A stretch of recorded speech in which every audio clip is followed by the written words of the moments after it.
رضا سيتيسيز يرد على هجوم ريفكا عليه.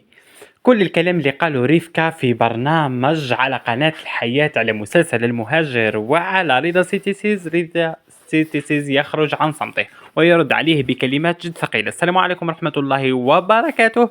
اشتركوا في القناة وفعلوا الجرس هكذا باش يوصلكم كل جديد ودعمونا بزر لايك. رضا سيتيسيز معلقا على أحد منشورات ريفكا اكتب ربي يرحمك يا يما ويرحم كامل موتانا.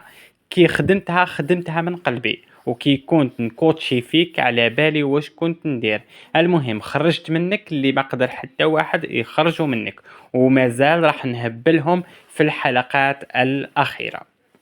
هادو الكلمات اللي كتبهم المنتج الجزائري رضا سيتيسيز تشجيعا له للمؤثر الجزائري ريفكا اللي مثل معاه في مسلسل المهاجر وعطاه دور نسيم وهو من الأدوار الرئيسية والبطولة. الشيء اللي راح قصده رضا سيتيسيز في هذا الكتابة هو أنه أول شيء ترحم عليه ماه ربي يرحمها ويرحم جميع موتى المسلمين في هذا رمضان.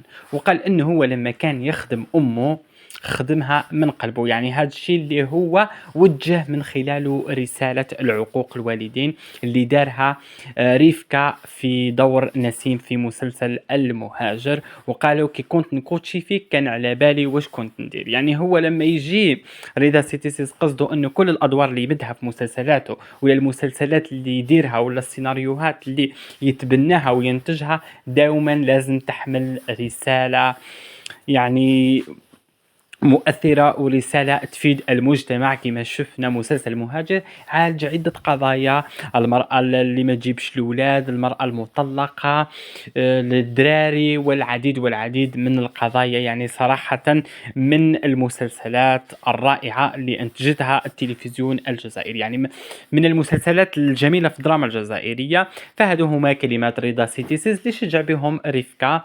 فان شاء الله نتمنى لهم كل نجاح وتوفيق لنشوفوهم في اعمال اكثر واكثر ان شاء الله مع الوقت.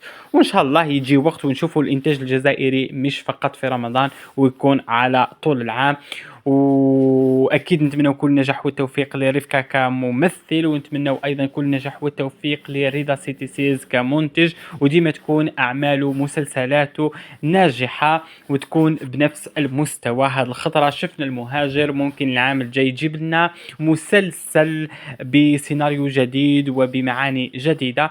ويدرى العام الجاي راح يكون معه ريفكا في التمثيل ولا مش راح يكون معه ريفكا في التمثيل. انتم اكتبوا لنا في التعليقات كيفاش جاكم مسلسل المهاجر وكيفاش جاكم تمثيل ريفكا، وهل اسكو رضا سيتيسيز عنده الحق ولا لا. واشتركوا في القناه والى اللقاء.